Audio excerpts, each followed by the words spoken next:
As we know, the most favorable results for the BJP are still coming in from Gujarat, where the party is leading in 11 seats. And in fact, BJP leaders here now say that they are confident of retaining all the 20 seats that they won in 1991. Now with me is Shri Narendra Modi, who is not only the party's All India General Secretary, but is also seen as a staunch Keshubhai loyalist and was once called by the Waghela group as the de facto Chief Minister of Gujarat. Narendra Modi ji, ये जो हजूरिया और खजूरिया का divide है, ये गुजरात में कब खत्म होगा? इस चुनाव के परिणाम से आपको पता चल रहा होगा कि वो स्थिति गुजरात के मतदाताओं पर कोई प्रभाव नहीं कर रही है।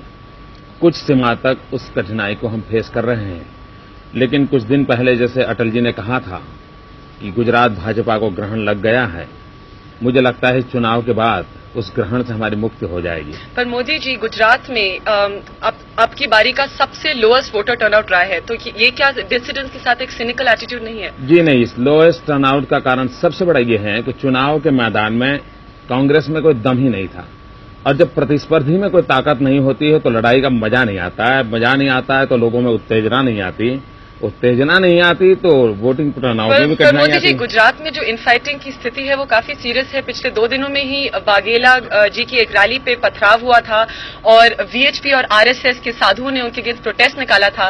तो आप लोग गुजरात में अच्छा कर रहे हैं? आपकी जानकारी सही नहीं है। मैं गुजरात से ही आ रहा हूं, किसी रैली पर कहीं पथराव नहीं हुआ है।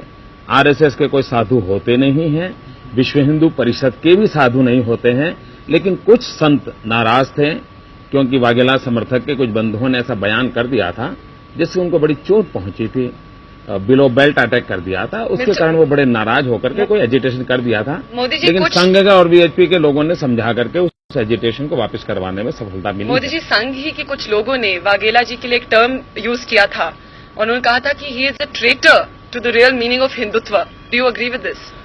ऐसा है कि ठीक है, कुछ बार लोगों ने ये कहा है, क्योंकि बीजेपी की सरकार जिस ढंग से चल रही थी और सितंबर की जो घटना हुई है तो बहुत गहरा आघात लगा है, लोगों को लगा है, कार्यकर्ताओं को लगा है, जनता को लगा है, तो ये स्थिति तो है ही है। केशुभाई जी का क्या रोल है गुजरात की पॉलिटिक्स? देखिए, इस पूरे चुनाव के ही वो जो स्टार कैंपेनर, और केशुभाई ने मेरी जानकारी के हिसाब से कोई 230 स्थानों पर दौरा किया है, और इस चुनाव के विजय में केशुभाई का रोल बहुत बड़ा महत्वपूर्ण है। Is only leader nowadays in Gujarat. Is he going to come back as chief minister? Well, ये तो मेरा विषय नहीं है, वो पार्लियामेंट्री बोर्ड का विषय है, वो तय करेगा।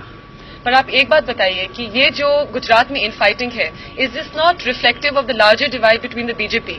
सब लोग जानते हैं कि बीजेपी में एक फैक्शन है जो आरएसएस डोमिनेटेड है और एक फैक्शन है जिसको आप मॉडरेट फैक्शन कह लीजिए, तो ये बाद में प्रॉब्लम नहीं क्रिएट करेगा? मैं नहीं मानता। ये जो झगड़ा हुआ था सितंबर में, वो मिशन और एम्बिशन के बीच का था। ये कोई आरएसएस नॉन आरएसएस वाला झगड़ा नहीं। और मिशन किसकी थी?